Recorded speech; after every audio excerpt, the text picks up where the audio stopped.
how far does your compassionate embrace go? Is it just me or us, people like me? Is it all humans? Is it all sentient beings? How far can you push the envelope with your compassion and wisdom and humor and integrity? This is Peak Moment. We are living at a peak of human innovation, information, wealth, and health. But we're also at a peak of population and consumption, with rising temperatures and declining resources fueled by cheap oil and gas. Peak Moment Television, bringing you examples of positive responses to energy decline and climate change through local community action. Hi, welcome to Peak Moment. I'm Janaea Donaldson. I'm at the Bellingham Co-Housing Community Room. So if things are going on behind us, it's because we're here with a community of people that share this room. My guest is Alan Side, who some people call a sustainability renaissance man. Welcome. Thank you. I'm glad you're here. Why would somebody call you a sustainability renaissance man? Well, this is the first time I've really heard that, and it's not a title I've thought up for myself, but I have been looking at different tools, practices, processes, theories within the field of sustainability for quite a while. Since I was 18 is when I really started, so I'm 35 now. So it's half your life. It's been on your radar. It's been my focus, yeah. So when you think about sustainability, we use that word a lot, and I think we don't always question, what do we mean by that? How do you help people frame that? Well, it depends sometimes who I'm speaking to, and there are so many definitions, hundreds of definitions of sustainability, but we really want to look at what are we wanting to sustain, for whom, and for how long. Some of the traditional definitions of sustainability look at having a sound ecological system, and a fair and equitable social system, and a viable economic system. But that's still a limited definition in a way because it's just looking at systems and it misses so many other parts of human dynamics. So ultimately, I like to think of how can we have a really rich and full life on planet Earth that can be sustained indefinitely.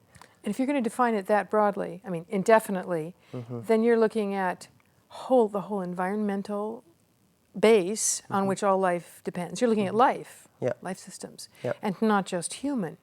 Right. If you're going to talk about equity, you're going to be, or justice, it's not just human social justice, but making sure that the wild animals and the wild plants and other life forms have room too. And there's an interesting thing that happens when I ask groups to picture for themselves an image of nature or a natural setting. Usually it excludes humans. And so how do one of the fields that I'm involved in is called permaculture design, that was coined from the terms permanent and agriculture, and then later evolved to become a conjunction of the words permanent and culture. Permaculture, and one of the principles in permaculture is everything gardens. Everything is part of the environment, is a member of an ecological community. Everything changes the environment around them. You look at an ant colony, they're changing the environment around them. You look at bees, you look at elephants, they totally change their environment. So how do we... So it goes both ways. How do we look at the fact that we do affect our ecology, our environment, and there's no way around that, but how do we do that within balance? Obviously, the human footprint has gotten very, very big on this planet. We've affected everything, all the way up here to global climate change as a way to, is telling us. Here we are looking at 25% of our species becoming extinct. That doesn't sound like balance in my definition of balance, but how do you think about that? It gets very, very, very complicated very, very, very quickly, because ultimately, in order to create an outcome that we would want to call sustainable or life-connected and life-enriching, we need to integrate and synthesize a lot of different perspectives. And so anything I share with you now is really only my perspective. It's not the truth, or it's not reality, it's just my perspective. And ultimately, we need to create what Tom Atlee of the Co-Intelligence Institute in Eugene, Oregon calls co-intelligence versus co-stupidity. So how do we really integrate our perspectives to work together and create outcomes that are desirable. The picture I get as you talk about this is that we're talking about life being a dynamic, always changing something, you know, Yeah. set of processes and moving through time. Yeah. And therefore that co-intelligence or coevolution, as Stuart Brand used in his books, it's that we are co-evolving consciousness and form in the universe. All right, that's pretty abstract. Yeah, but it means it's absolutely. not going to sit still. Absolutely. So Yeah. you're going to give one answer for today. Now, Yeah. I would say on a practical, let's go put a practical level for the moment. Sustainable. We are not living sustainably on this planet at this point. It would appear to me. Yeah. We've got I would agree with that. And so when groups look at, okay, how do we navigate and get into better balance? We should be looking at those things that are going to last over time. One of those. Yeah. Yes. Well, you know, it's interesting because a lot of people look at, we need to stop deforestation, we need to drive less, we need to eat less meat, or we need to stop destroying the ozone layer. And one of the things that I see that the Earth really, really, really needs is for human beings to figure out what is our shared direction, what is our shared destiny, why are we here? As humans. How do we As work humans. together and co-create as humans? Because you mentioned Stuart Brand. I mean, he's the one who I think coined the phrase, we are as gods and we may as well get good at it. That's right. And the whole Earth catalog had right. that as the by phrase for all its life there. Yeah. So we have a great impact and we need to take responsibility for that and be very intentional as a species. How do you do that? Collectively, our ability to take in information, our ability to collectively reflect on that information and then collectively make decisions. All right. We're really far from that. And I think the Earth needs that first and foremost. Otherwise, you're going to have some people not driving, fighting with people who still want to drive their gas guzzlers. We're still not on the same page. We see those tensions even now, just beginning. I mean, I could... Yeah. So how do we create mutual understanding without coercing each other? That means coming to a shared, being on the same page, as you said, about where we want to go, right? So it would seem to me that if we're going to do that collectively, we're not talking about what necessarily is just best for me and sort of the hell with everything else, or I will get what I want. I mean, there's an individualism or a hyper-individualism, particularly I think here in America, perhaps in all humans, but certainly here, that's sort of, you know, it's my property, I will do what I want, that kind of attitude that would seem to fight against a collective shared view. Well, philosopher Ken Wilber, who's integrated a lot of the work in consciousness studies from the last 30 years, kind of his summary of the growth of human consciousness is that we grow from egocentric to ethnocentric to world-centric. It keeps going from there, but when you're egocentric, it's just me, me, me. Yeah. And I see that in my 2-year-old. And it's not because she's bad, That's a natural point of development. She hasn't learned how to think of herself in a lot of ways as distinct from other people. Then at some point you get this aha when you're a child that, oh, other people have feelings too and they're just as real as my feelings. Yes. It grows from egocentric to ethnocentric, so then it's other people like me, other people who speak my language, or maybe it's only wealthy, white, American males. And then it grows to world-centric. So in some ways, I don't think that George Bush perceives climate change, for example, not because he's evil, but he's not at a world-centric place, so he can't perceive a world-centric problem. Okay. So that's one of the big questions is how do you get people to evolve from ethnocentric to world-centric? Exactly. I mean, what you see in growing from tribes into feudal groups, into nation states, are still the ethnocentric worldview. Yeah. Now, certainly there's some promising stuff on the horizon, things like the European Union is a move broader, say, and in positive and negative ways, we could say that globalization, certainly globalization of communication like the internet gives us is probably one of those tools to help us towards a worldview that has helped us a lot. But it's also, we're doing it also at the cost of sort of globalization of commerce. Without taking all the needs into consideration of all the affected and interested parties. With a lot of environmental and social costs into that picture.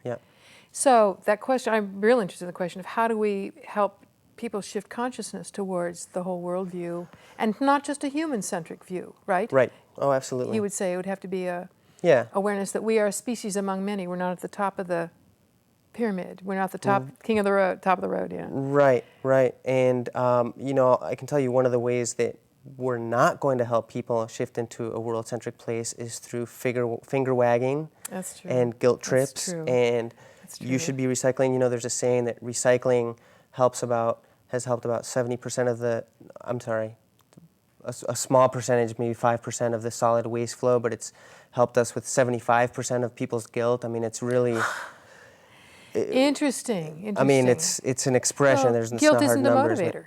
It isn't a Exactly. motivator. Fear is not a motivator. Guilt, shame. Yeah. So how do we inspire people? And in fact, how do we reach people where they are, first of all, so that even if they're following self-centered impulses or ethnocentric impulses, they're still affecting the whole in a positive way? I mean, there are things we can do on a systems level that can help that out too. Can you give us examples? Because Well, I think any movement needs to find how do we become inviting. Sure. I mean, you can give people economic incentives just by shifting the whole way that taxes are done. I mean, taxes are not, that's just one of hundreds of examples.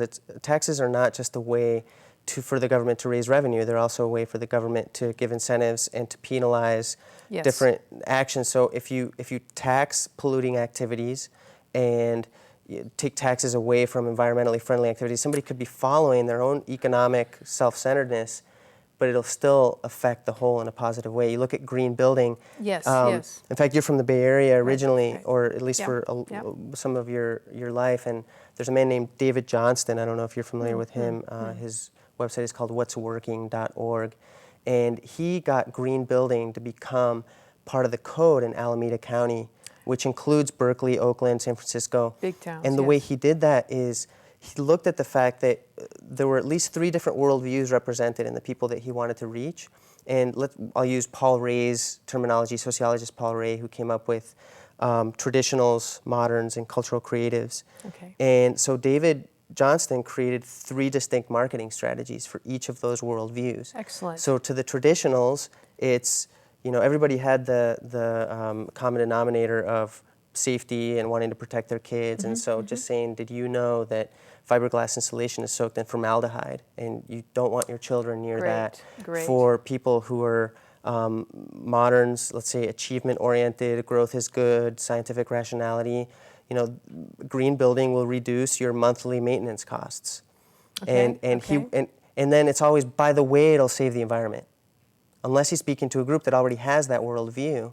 And so, because if you speak the language of one of those groups, it'll turn off the other ones. And so how do you frame your message in a way that people can really hear where they're at?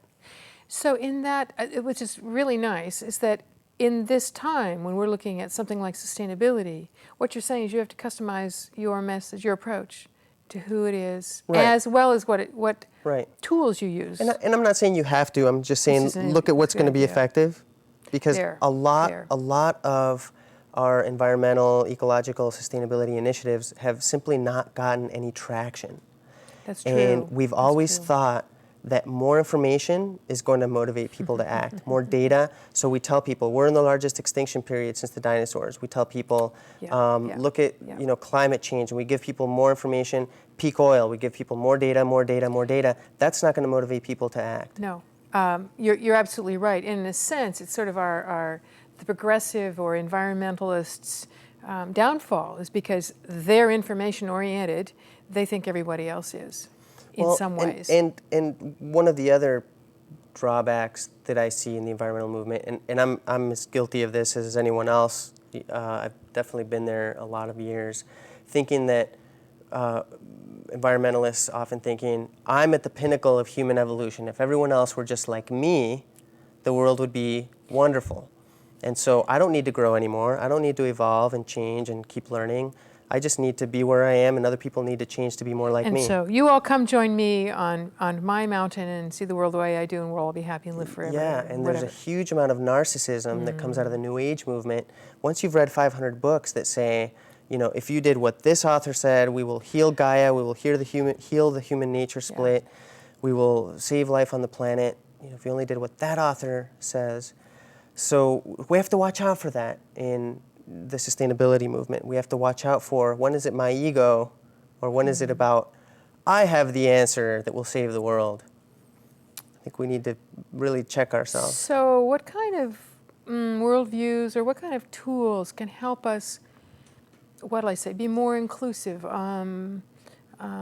expand to that wider circle? I mean, I like your notion, I'm going back for a second to say the tax incentives, because I see things like the green tags is one way that that people can feel good about it, and it's an incentive to build more of that. And and economics works. I mean, if we taxed everyone more heavily after 2 children, say, we would have our population would be lower. There'd be one way that could happen. There'd be economic incentives to have smaller families. That's economic, right. But I'm expecting that we would also need to have social incentives, where it becomes the status cool thing, say, to drive an electric car when they ever show up, or so because we're such a celebrity-oriented culture. So can you give me thoughts on that direction? Well, it's tricky to even know where to start, because people are so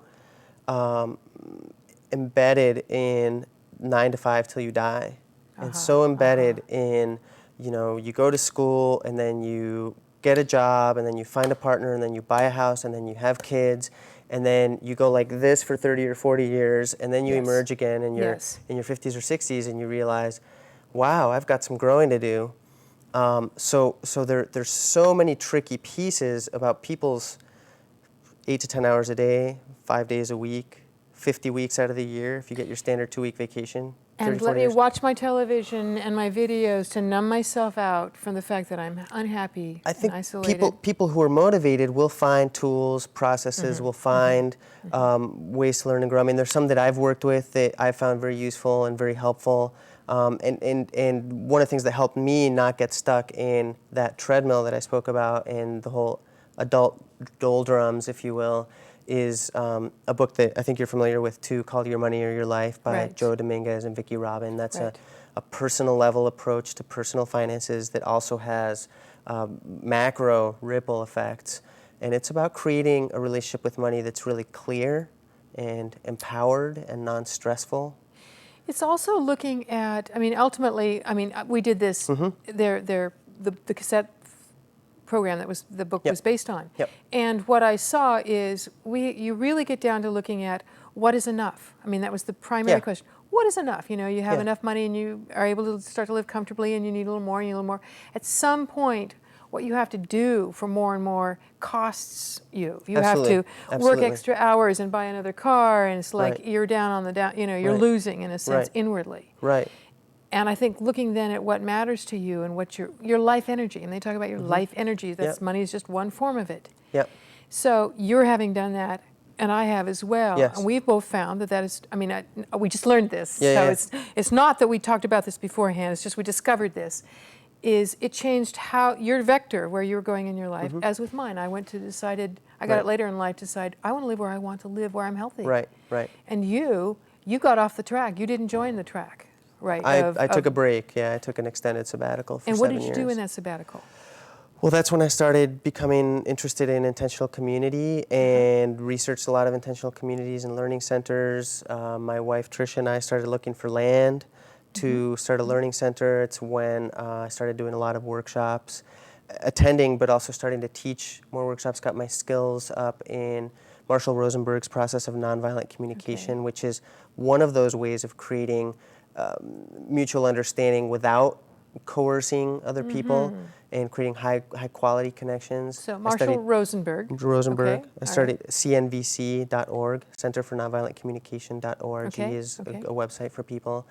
Permaculture design, which is a way of, it's an ecological design system for human households and settlements that works with nature rather than working against nature. Right, so you're trying to be part of the same living processes and not, for example, creating all the waste and dropping it off someplace. So your whole systems work. And it started as basically how do we create garden systems that mimic the way natural ecosystems work. So a lot of it became forest gardening. I don't know how familiar you are with permaculture. That's interesting. We've done a little bit on it. Forest gardening, so that you're not just flattening everything out. You have a garden that has the diversity and the resilience of a natural forest ecosystem.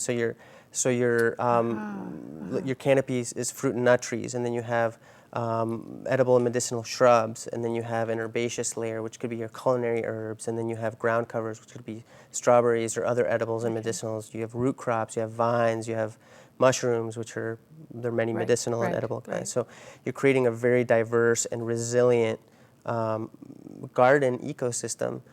Of course, it evolved from there to include natural building and small-scale renewable energy and a lot of other pieces. So for people who are very much in permaculture, that's a synonym for sustainable living. Yes, yes, and some very practical practices and to do so. Yeah. To do so. So you're talking about other tools other things that you've tapped. And something that really kind of opened my eyes a lot after I had been studying sustainability for a long time was Ken Wilber's integral framework. His work really helped me question some of the assumptions of sustainability, but also really expanded the field for me of what sustainability could be, and pointed out some of the... Where did he extend it to? He extends it into consciousness, I would expect. Well, yeah, and looking at, you know, I mentioned that definition of sustainability where things are ecologically sound, socially equitable, and environmentally viable. Okay.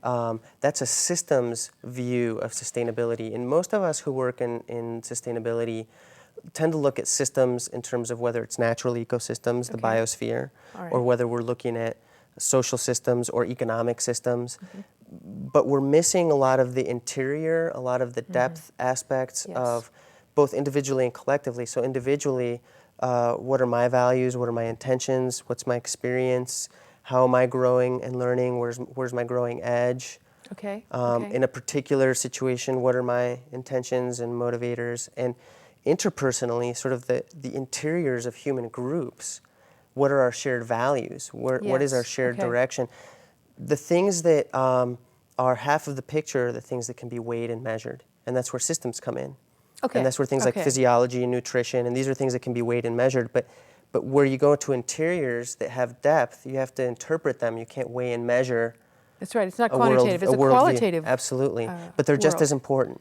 And so we miss those in the environmental movement when we focus exclusively on the exterior, on systems, nature, social systems. Those are necessary, but not sufficient. And that may be part of the clue of why the strategies that the environmental movement haven't been succeeding. That blaming and believing that we're at the top of the heap, because we're not looking at the interior things that drive all of us to wanting to be included, to want to be loved, to want to be needed, and to have a way to contribute.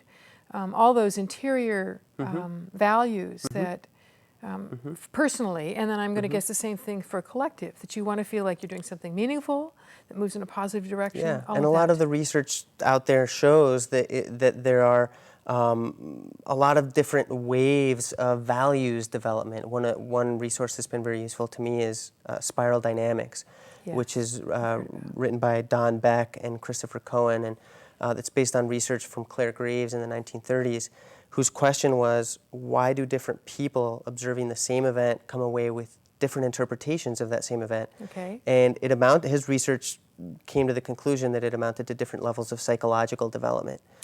And these guys, Beck and Cohen, are more than armchair sociologists. They were part of the conversations that helped South Africa transition from apartheid into what it is now, which is not perfect, but it certainly avoided a lot of the worst case scenarios people thought where apartheid could have gone. So knowing that there are different value structures and being able to respect somebody for where they're at, not necessarily agree, but be able to respect, maybe try to understand, seek to understand versus starting with being understood. And speaking the language of where people are at and trying to reach them that way. I think that's part of the growing edge of environmental and sustainability movements. I think what you're saying requires that we to reach a collective, going back to what you said, a collective vision of what we want for sustainability on this planet. We're going to have much more of that kind of communication. Communication, and I'll give you an example of why it gets so complex so quickly. I attended a seminar about 1.5 years ago that was 6 days. One of those days was a full-day simulation. It was from 9 a.m. till 5 p.m. That was 8 hours that represented 20 years. At The simulation was very sophisticated. I won't go into the details, but they divided this group of about 50 participants plus maybe 10 staff into the different stakeholders. There were 3 or 4 different sugarcane growers. This took place in the Everglades of Florida. Okay. So there were sugarcane growers. There was the water company that decided if the money went to agricultural uses or residential. There were 2 different groups of residents. There was government. There was the media. There were different groups there. And the thing that I really got out of that is how important information sharing is among those different groups. I sit on a committee, I sit on a couple different committees locally that involve representatives from the Parks Department, the school district, county planning and development, the Port of Bellingham, all these different groups. And one of the reasons that some of these people come to those meetings is because they get to information share and they hear things information they wouldn't have gotten anywhere else. But they're not doing it on their own. So the right hand and the left hand don't know what each other's doing. County planning isn't necessarily talking to the State Department of Transportation, who's not necessarily talking to the Council of Governments, who's not necessarily talking to the school districts. And it gets and then all these organizations have individuals that have different worldviews, but organizationally they have a culture that represents a certain value system. Yes. In a planning department, you dot your I's and you cross your T's, and it's by the book, and it's very way. And so it gets complex very quickly, and we, in some ways, need to slow it down and start creating those opportunities for information sharing so that we can look at what direction we want to take this. I think that you've landed on a role that a lot of the folks that are involved in sustainability, I think, envision for themselves, which is to facilitate that sharing of information and that networking among the diverse groups. I have a hunch that as we do that, we're going to find out we share far more values than we might have thought. And one we thing, care a lot. Yes, and one thing I would love to see happen, for example, if we have any, what they call in the business world, angels out there, if we need funding for people to have those positions and be able to do it, because not everybody has spent the time with your money or your life to be able to have some of their time freed up to do that. Yes. And a lot of people are struggling within our current economic context. Yes. And how do we facilitate people who have that inclination and inspiration and those skills to be able to do those jobs? We need enlightened funders, and I'm sure they're out there. We just need to connect. Okay. Enlightened funders, you have a role. We need you to be angels. You're watching Peak Moment. I'm Janaea Donaldson, and these are community responses for a changing energy future. Join us next time.